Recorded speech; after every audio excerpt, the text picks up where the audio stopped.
Salam à tous. Aujourd'hui, nous partageons l'histoire de Thomas Sankara, le héritier africain. Né en 1949 en Haute-Volta, actuel Burkina Faso, Thomas Sankara a passé ses études dans son pays où il a eu à côtoyer des fils de colons.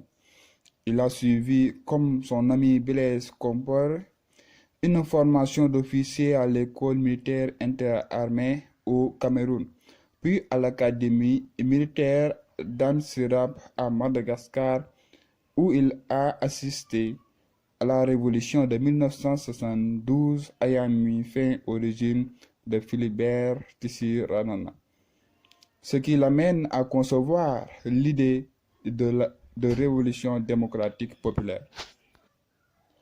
Il a aussi étudié à Madagascar les sciences politiques, l'économie politique, le français et les sciences agricoles. Il retourne dans son pays en 1973 avec le grade de sous-lieutenant, affecté à la formation des jeunes recrues à qui il a enseigné le droit et les devoirs citoyens.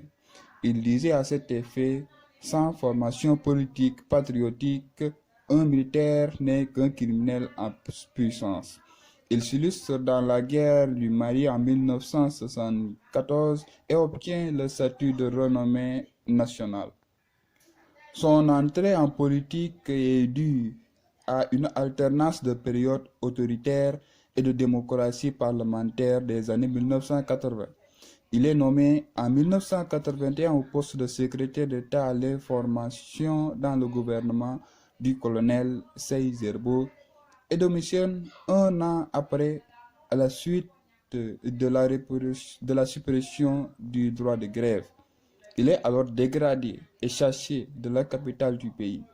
En 1982, un coup d'État porte au pouvoir un médecin militaire, Jean-Baptiste Ouédraogo, qui affirme que le coup était au profit de Thomas Sankara, mais ce dernier a décliné l'offre au dernier moment. Il devient ministre en 1983 du Conseil de salut du peuple et se prononce sur la rupture du rapport néocolonial, invitant ainsi Mouammar Kadhafi avant d'être limogé et mis en résidence surveillée, certainement sous la pression de la France. Le 4 août 1983 eut lieu le coup d'État qui l'amène à la présidence. Mais il n'est pas le commanditaire. D'ailleurs, il serait encore en prison où il venait juste de sortir, même si Blaise est intervenu pour faire de lui président de Haute-Volta. Thomas change son nom en Burkina Faso, qui signifie pays des hommes intègres, le 4 août 1984. Il crée des comités de défense de la révolution, CDR, inspirés de l'expérience cubaine de Cuba. Et Thomas n'a pas manqué de dénoncer quelques excès des comités. Sur le plan économique, Thomas mise sur l'investissement, diminuant ainsi les dépenses de fonctionnement, y compris les salaires. Mais il est le premier à montrer l'exemple en diminuant son salaire et en mettant même les dons que recevait sa femme dans les caisses de l'État.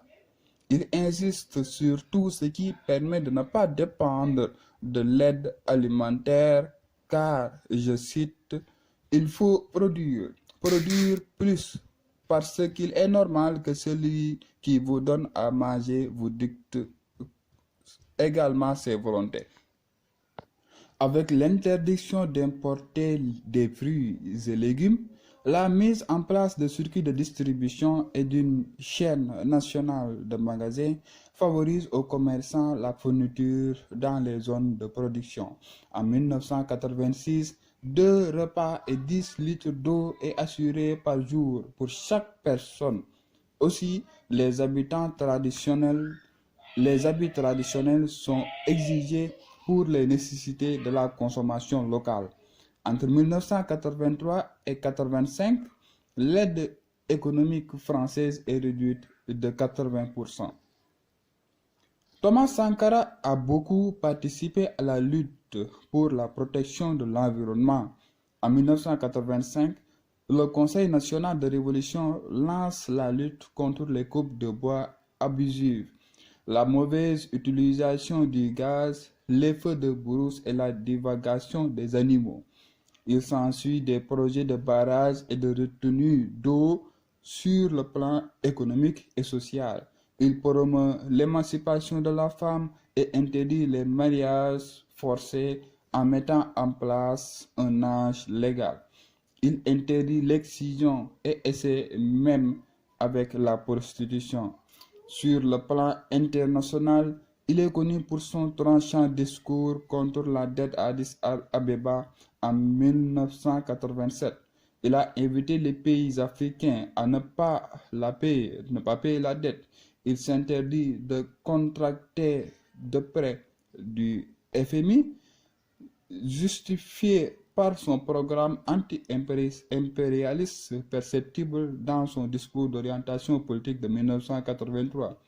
Il critiquait la France, même pour avoir reçu des Sud-Africains pleins de sang, notamment le Premier ministre Peter Botha. Il a, dans le même ordre d'idées, dénoncé le soutien des États-Unis et d'Israël à l'Afrique du Sud, invitant les Africains à boycotter les Jeux olympiques de 1984 à Los Angeles et a apporté clairement son aide à la Palestine. Il a eu à s'allier avec Fidel Castro et envoyé en 1986 des jeunes à Cuba pour leur formation.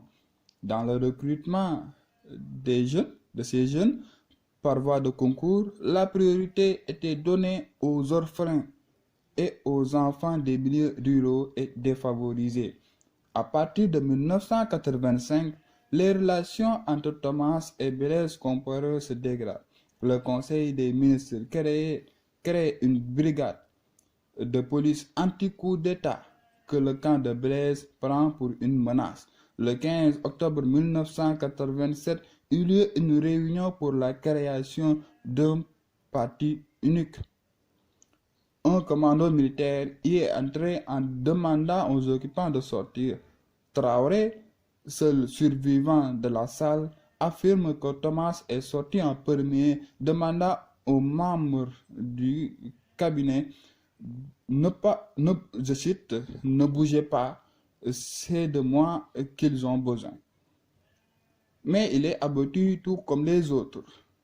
Ainsi, même si c'est responsable d'une tentative de coup d'État échoué ont été condamnés à mort, il faut reconnaître que Thomas a un sens élevé de l'humanisme, comme en attestent tous les éléments précédents.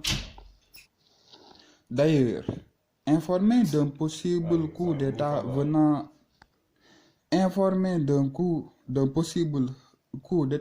de son ami, il a dit que si Blaise veut le tuer, personne ne peut l'arrêter, car celui-ci le connaît plus que tout. Bon nombre de dirigeants africains, comme Léopold Sédar Senghor du Sénégal, ont préféré mettre leurs amis en prison ou les liquider pour des raisons de pouvoir. Mais Thomas a préféré mourir que de se salir les mains. Ce que beaucoup considèrent comme une imprudence, nous disons, il n'en est pas une. C'est plutôt le sens de l'humanisme, des valeurs, de la croyance en Dieu même. En décembre 2015, un mandat d'arrêt international est lancé par la justice militaire contre Blaise Compaoré, alors en exil en Côte d'Ivoire après la fin de son règne. Voici donc l'histoire de Thomas Sankara qu'il faut partager avec les plus jeunes. L'éducation est l'arme la plus puissante pour changer le monde, comme disait Mandela.